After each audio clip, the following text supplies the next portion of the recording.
Cassidy and Ambie and Crystal, the board game blitzers, showing your favorite games. My number 80 is Arkham Horror, which is a cooperative board game where you're trying to save the city of Arkham from these monsters and old ones. It's Lovecraft lore, which I don't actually know that well, but I have a soft spot in my heart for Arkham Horror because it's one of the first games that we got into for modern board games. I think it's actually one of the first ones that my husband and I got at our local game store when we first started getting into board games. It's also a game that got us to meet some of our friends in our game group because we played it with them a lot when we first started out. So I really like playing Arkham Horror with our friends, and I even made a little Cthulhu monster bag to hold the monster things in. So Arkham Horror is my number 80. My number 79 is Two Rooms and a Boom, which is a party game for a lot of people where you have two teams, red and blue, and you're in two different rooms and you're talking, and then you switch people in different rooms at different times, and at the end the red team wants the person who's a bomber to be with the president who's on the blue team, and the blue team wants them to be separate. Everyone has a different role, and there's also a lot of gray roles that aren't on the red or blue team, which can make it very complicated.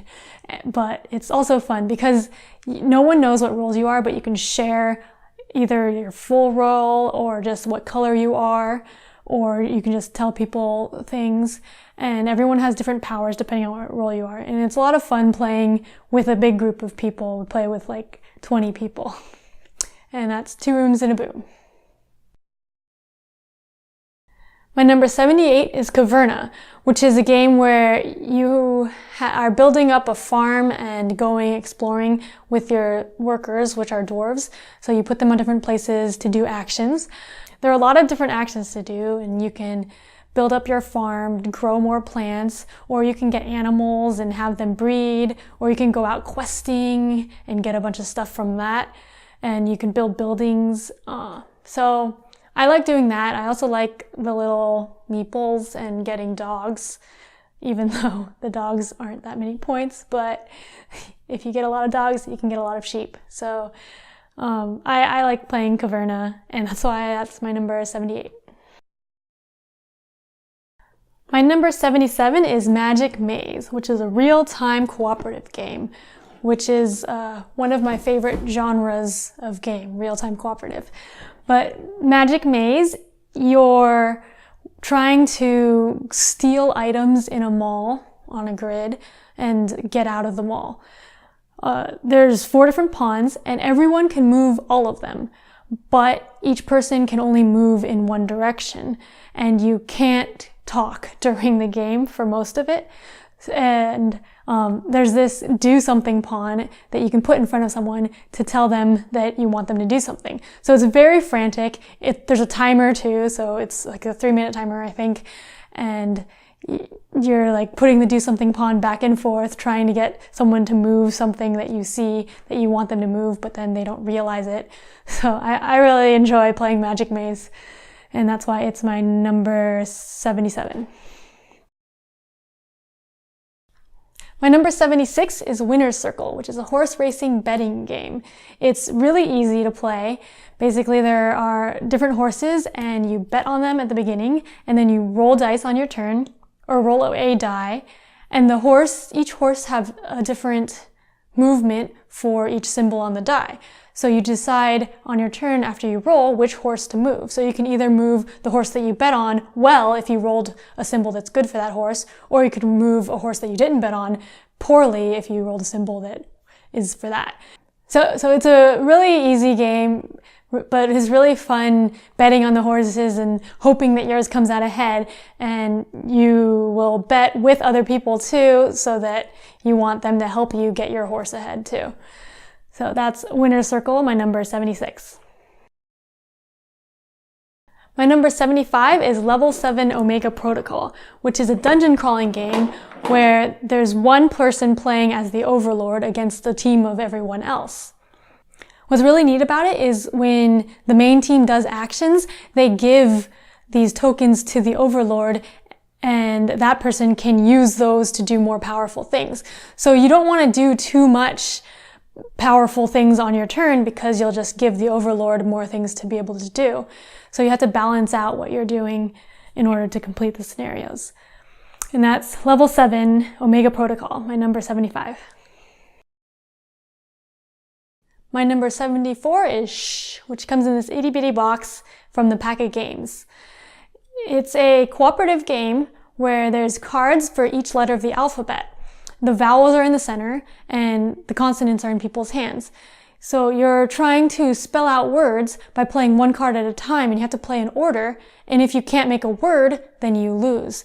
So you don't know which consonants the other players have. So if you're thinking of a certain word to make and the next player doesn't have the letter that you need, then it's really hard for them to make a word.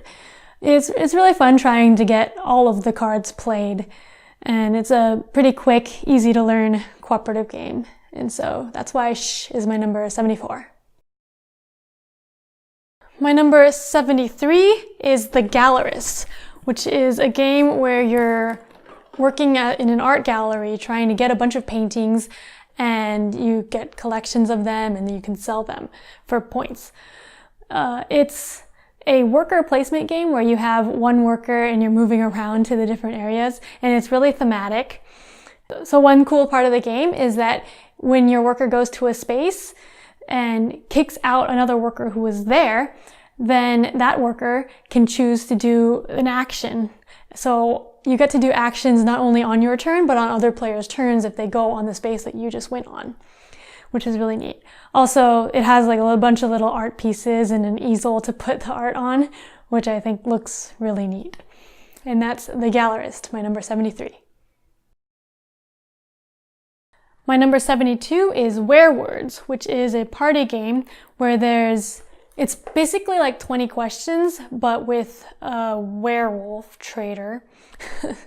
So there's different roles. There's the mayor, who knows what the word you're trying to guess, and everyone else is asking yes or no questions to them, and they're answering yes or no.